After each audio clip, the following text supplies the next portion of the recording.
I'm AANCHAL Srivastava, and I cleared UPSC Civil Services Examination in 2019. I appeared for 2018 exam.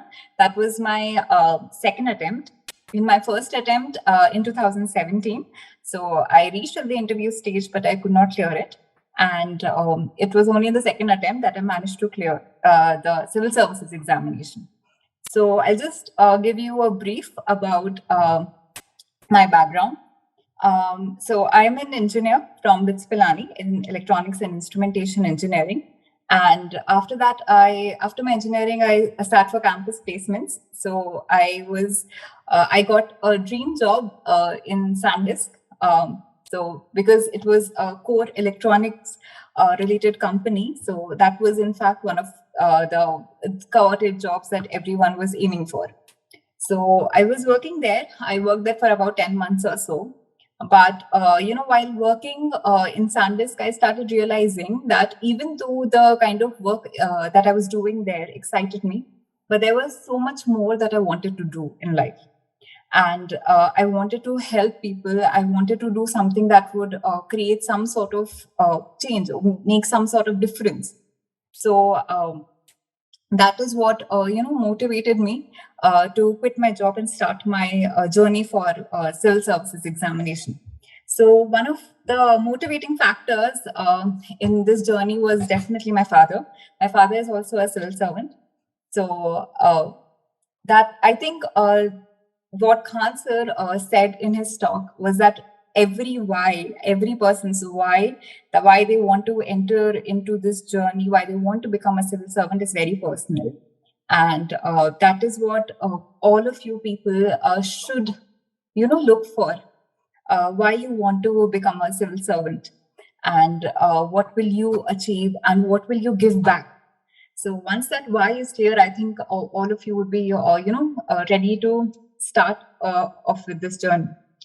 So, because I think most of the people who have joined in will be taking the exam for the first time next year.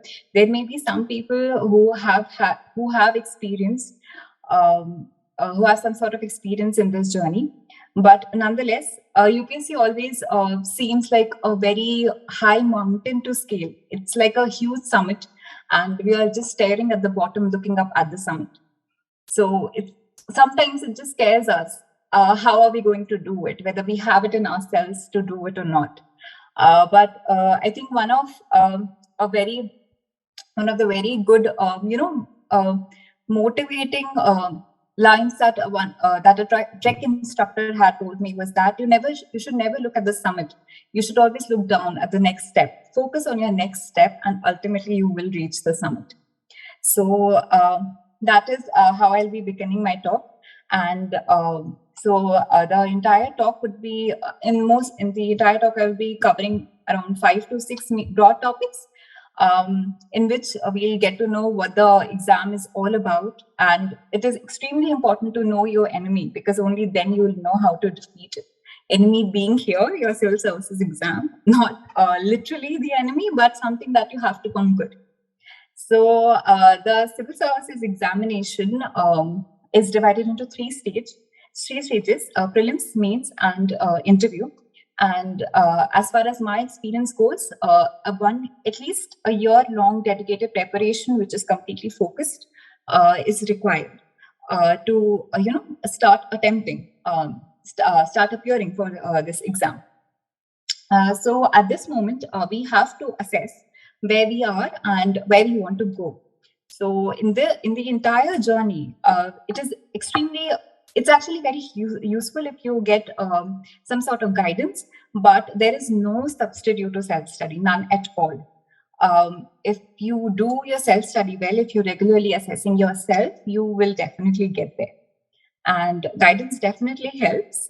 So in that sense, I think coaching at times plays a good role, because as Khan sir said, that in the sea of information, it is very easy to get lost.